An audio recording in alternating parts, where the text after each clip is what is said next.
Hello and welcome to Colin Bradley Artcast. I'm Stephen Bradley. And I'm Colin Bradley. How you doing? Well, Steve, and I don't know whether people can realise it, but I've got the sun shining on me. Hey, hey, that's a novel today. It's quite a nice day out there.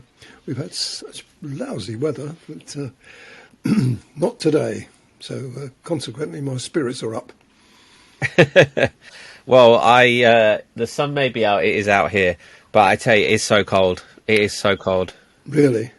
It's not cold compared to other places. I know in the country or in the world, but yeah, I'm wrapping up today, and I've got the heating on as well, and it's still so cold. Really? Well, you've got it. It's like an outhouse there, isn't it? You haven't got any real insulation like you have in a house or a flat. But so I think you're always going to get that nip in a place like that. I mean, I know it's nice and nicely built, but you haven't got really any other than the wood that I can see above your head. That's about it, isn't it? Yeah, it is. It is No a log insulation cabin. as such. Maybe next week I will just go indoors and we'll just have to hear the baby in the background. Oh, well, that'll be nice. I'm sure people will love that. Yeah. Anyway, you've been busy this week. You sent me a work in progress picture of the next picture you're looking at. Should we talk about that? I'll pop that on screen now so everyone can Definitely. see. Yes, absolutely. Put that up. I've gone a bit further now, but not much. Okay. So we're getting there, but it's a long job, this one, Steve. You know, I always say that I want challenges. Well, by golly, this is one. You can't necessarily see it from there, but as I've moved on, I'm finding it more tricky. Horses, particularly, you've got to be careful with them. If you can't make them. It's not like with other animals, you can lose yourself in the fur. But horses have got that, they've got kind of skin, haven't they, rather than fur. And it's not easy to reproduce that as you want it. So that's what I'm finding. But I'm enjoying just the same. But it's a bit of a challenge. But it'll be ready next week. By the time next week, I'll have it all done, so people will be able to see it. What's interesting about this one is, and you mentioned this last week, is that the background, you're doing the background along with the animal, which is really interesting. I know you chatted about this last week, and it's another one of those dark, dramatic backgrounds, and we can see that already in the top corner. Just reiterate why you're doing the background along with the subject. Well, it's all to do with contrast, Steve. If you're doing an outdoor scene or even a well-lit scene with an animal, you don't really have to worry about the background. The background will always support it, choosing the right colours and the tones and so on. But when you've got a picture like this, as indeed with the last one, you find you're struggling for the contrast that you need and the relationship between the background and the subject. I know it might seem obvious, background is always relative to the subject, but with a dark background, you've got to be careful. You've got to make sure that the background contains some of the colours that are in the subject, or you can get complementary colours. But I usually play safe. So the colours that are actually in that background are colours I've used in the animal. But this time I couldn't get away with two. Remember last time I could get away with two colours. I couldn't do it with this time. Now, why is that, you say? Well, I wanted to use black, okay?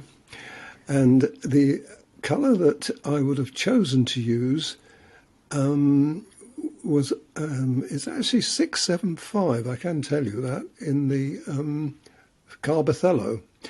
And I used another colour, which is 283 in Faber, as well as the 199 black. So there's three colours that make it up. But when you... The reason I did that is because I wanted the colour, you can't necessarily see it that well on the small section that I've done, just the ears and the top of the head. But 675 features in that, and it features even more as we move down the animal. And it's an unusual colour. It's one I possibly would have reservations about before I started. But when I was checking the pencils, I thought, no, hang on, no, that is a good colour.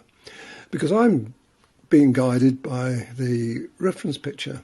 As I've said many times, you've got to do that. You've got to be guided by the reference picture. You can't go out on a limb. You think, well, it doesn't look like that. It's more chestnut, or it's more, brown, or whatever. Once you start changing pencils, you've got to change all of them, and you've got nothing to guide you then. So by sticking to the reference picture, which I thought was really attractive, and I show it quite a few times in the course of the picture, I've interpreted it quite well. So I've followed it. So coming back to the background, the 675 featured quite heavily. It's like a reddy ochre colour. Unusual. In fact, it's the only one in all the ranges I've got that would have actually worked like that. Together with 186, which is the Faber ochre. It's actually terracotta, I think, 186, I seem to remember. That was the only one again. I couldn't use anything other than that.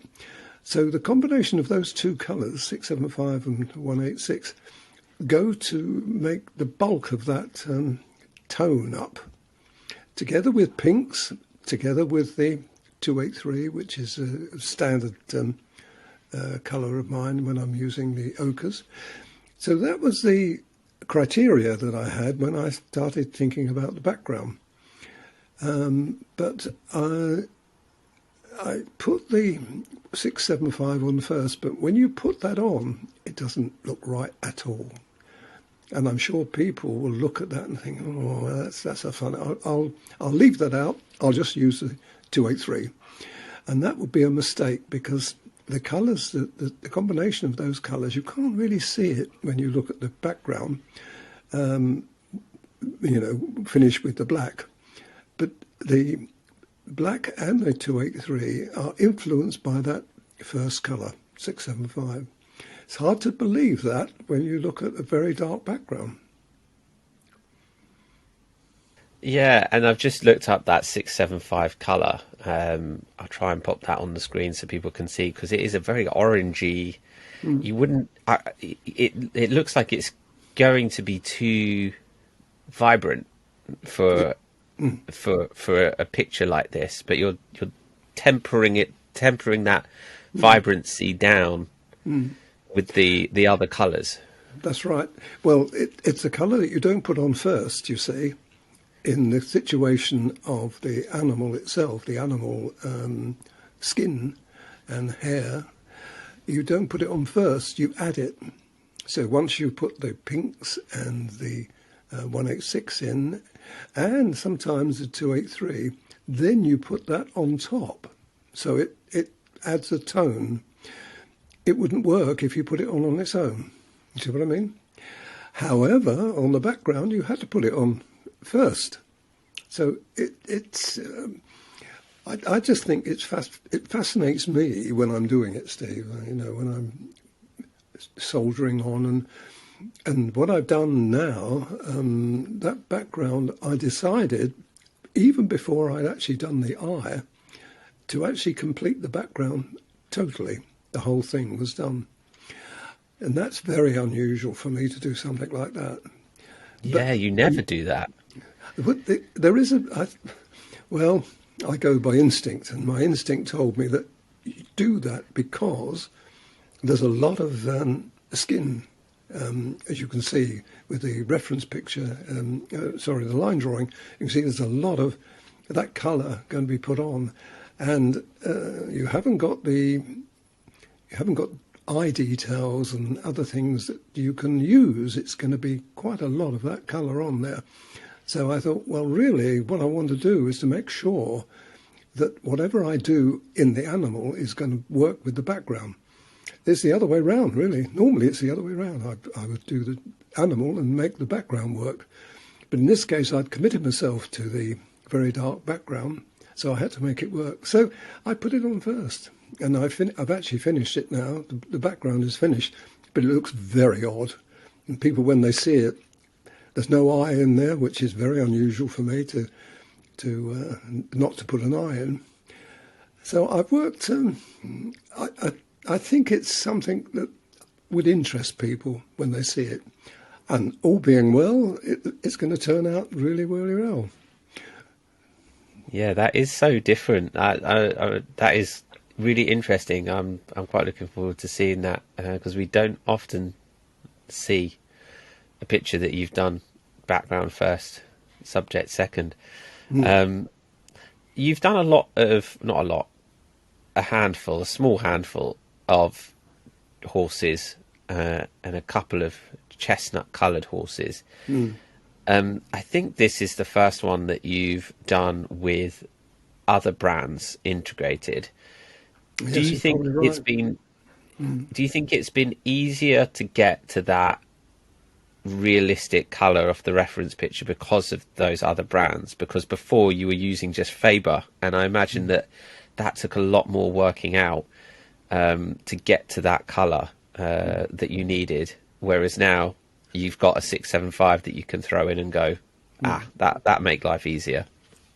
It does indeed. And the other thing is, I wouldn't have attempted that picture with just the Faber pencils. I'd have skipped by it. I'd have just played safe. Why is that? Plenty of animals I could have picked, or plenty of horses I could have picked. But knowing what I do know now about the other brands and how I can reach for them, and I can extend the colour tones, when I looked at that picture, the reference picture, I thought, gosh, I can do this. I always say I think I can do it, not I will definitely be able to, because I'd like to give it a lot of thought. But I was persuaded, I persuaded myself to do it, simply because I knew that I could call all those other colours and pencils. The other thing is I did use the sand colour paper, as you can see on that. No, I didn't. Did I? Yes, I did. Yes, I did. I was think You I'm did. very confused with what I'm doing, but that was the sand colour paper. So I had that, and it's pastel matte paper as well. And I think I mentioned it last week or the week before that the sand colour pastel matte paper is quite difficult to use. It's quite difficult to fill. But this is, once again, it's coming up trumps. But you have to work at it. I'm having to work at it. And the other thing, and one of the reasons why I said to you, there's no way I'm going to finish this, apart from the fact that I've been pretty busy this week with other things. I knew I wouldn't be able to. It's going to take me quite a long time. I reckon I started this. When did I start it? I think it was over the weekend I started it. And by now I'd be well underway. But now I'm not. I've got another 2 or 3 days work on it. And so it's going to be a longish picture, and it's not very big. Interesting, though. It's good to check in with you midway through the process because it's nice to hear those choices as they're happening, and how you're getting on, and for people to see a part finished picture is always interesting. So, no, it's good to check in and see how you're getting on with that. Next week, well, by next week, maybe it'll be done. Maybe we can talk more about Yes, it it will be. and hear how you're doing. I'll Hear let you how know with all my thoughts were right. I'm sure they are. I'm sure that it seems to be the way to do it, the way to go. And I love the little beads and the little things. There's a couple of other on the bridle, and that's something I normally would have. In fact, when I drew the picture out, I left them off. I didn't put them in. I thought, no, that's a bit twee. But when I finished the ear, and I'd actually started producing the picture without the beads underneath the ear, and I thought, I don't know, I think I will put those in, because it needed something, to lift it. So I thought, okay, I did. And then I rubbed out the pencil marks that I'd done and put the beads in. So, and having put them in, I had to put the other two in as well.